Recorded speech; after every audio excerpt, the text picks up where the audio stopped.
So you're an outsider, you're a little different, maybe a little weird, you just don't fit in? Well, friends, this is the video for you. You know, for the longest time, my parents and I were trying to find a church home. And it was a real struggle, being a teenager, not having a place to worship, but having this faith and these questions. By the time I was a teenager, I'd read the Bible a number of times, and I just needed a place.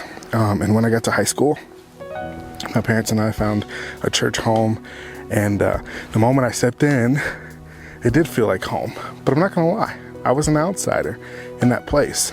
Not because of the way that I looked or because of my life experience, but because of the fact that I didn't grow up in church. I didn't grow up sitting in all those Sunday school classes. I didn't grow up going to all the vacation Bible schools. I didn't grow up going to church camp every summer. I had a different lifestyle when I was growing up. Sundays we often cleaned. Sunday was a relaxed day. We played sports on Sunday. It wasn't a day that we went to church. So as I stepped into this church, this completely new culture, this completely new place, I was an outsider. But it was really beautiful, because me being an outsider, I was able to offer maybe a little perspective. I was maybe able to ask a question that the other kids didn't think of because of their experience. And all in all, it really helped me to be on the outside looking in. And over time, I became a part of this community.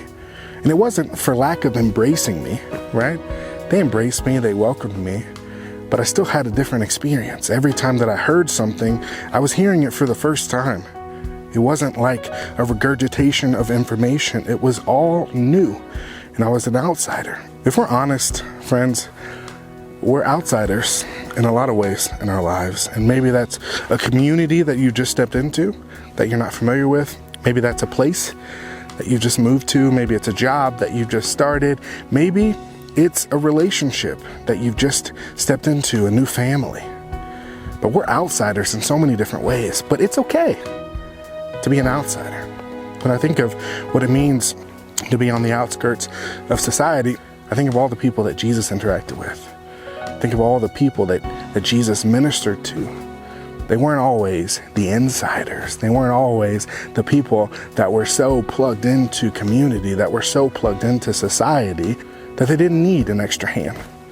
But Jesus reached out to the people on the fringes of society, and he gave them love and compassion, and he was patient and loving with them because Jesus himself was an outsider.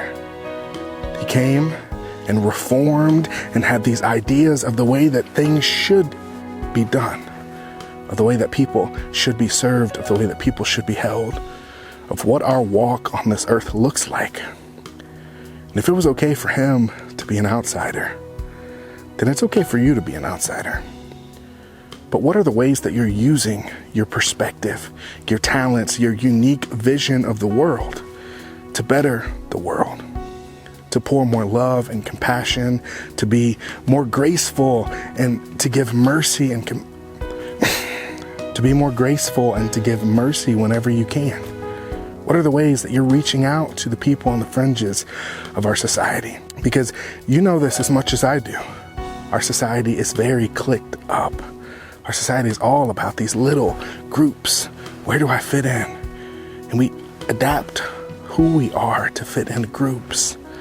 But you're not made to just fit in a group. You're made to be uniquely you. And sometimes that means being an outsider. And being an outsider doesn't have to be a bad thing. So what? You don't fit in? Maybe that's a great thing.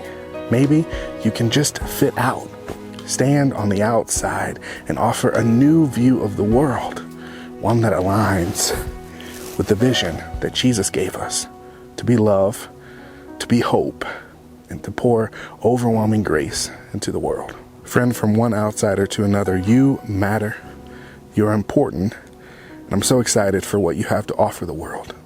Don't be afraid to bless it. Thanks for tuning in. These are your talks, Tatum. This is the hope of God set free.